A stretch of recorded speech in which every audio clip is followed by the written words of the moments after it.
ఎన్నికలంటే ఆ మాత్రం లేకపోతే ఎలా? ఎప్పుడు 1000కి 2000కు ఓట్లు దొరుకుతాయా? అప్పుడప్పుడు 5000, 10,000 ఇవ్వాల్సొస్తుంది. కుదిరితే గిఫ్ట్, కుదరకపోతే బెదిరింపులకు దిగాల్సి రావచ్చు. ఎలాగైతే ఏముంది? మొత్తానికి గెలవాలి. ఇదే కదా మన నాయకుల టార్గెట్. ఇప్పుడు పూణేలో మున్సిపల్ ఎన్నికలు జరుగుతున్నాయి. అక్కడ ఎన్నికల బరిలో నిలిచిన నాయకులు ఈ ట్రెండ్‌ను నెక్స్ట్ లెవెల్‌కి తీసుకెళ్లారు. ఇక 5000, 10,000తో పనయ్యేలా కనిపించడం లేదనుకున్నారో ఏమో కానీ ఓటర్లకు పెద్ద పెద్ద వరాలనే ప్రకటించేశారు. మాకు ఓటేయండి, బైక్ గెలుచుకోండి. మాకు ఓటేయండి, కారు కూడా గెలుచుకోండి. మాకు ఓటేయండి, ఉచితంగా విదేశాలను చుట్టిరండి అంటూ వేరే లెవెల్ ఆఫర్లు ఇచ్చేస్తున్నారు. బంగారం, చీరలు, ఇతర గిఫ్ట్‌లకు ఇవి అదనమన్నమాట. ఓహో! మీరు విదేశాలకు పంపిస్తారా? అయితే నా తడాఖా చూపిస్తా చూడండి అనుకున్న మరో అభ్యర్థి ఎవరు ఊహించని లెవెల్‌లో భారీ ఆఫర్‌ను ప్రకటించేశారు.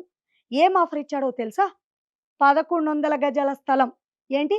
షాకయ్యారా? నిజమండి బాబు.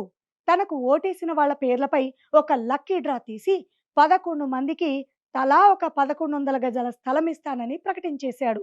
ఇంకో వారంలో ఎన్నికలు జరగబోతున్నాయి. ఈ దెబ్బతో నిజంగానే 11 మంది లైఫ్ సెటిల్ అయిపోతుందా లేదా చూడాలి.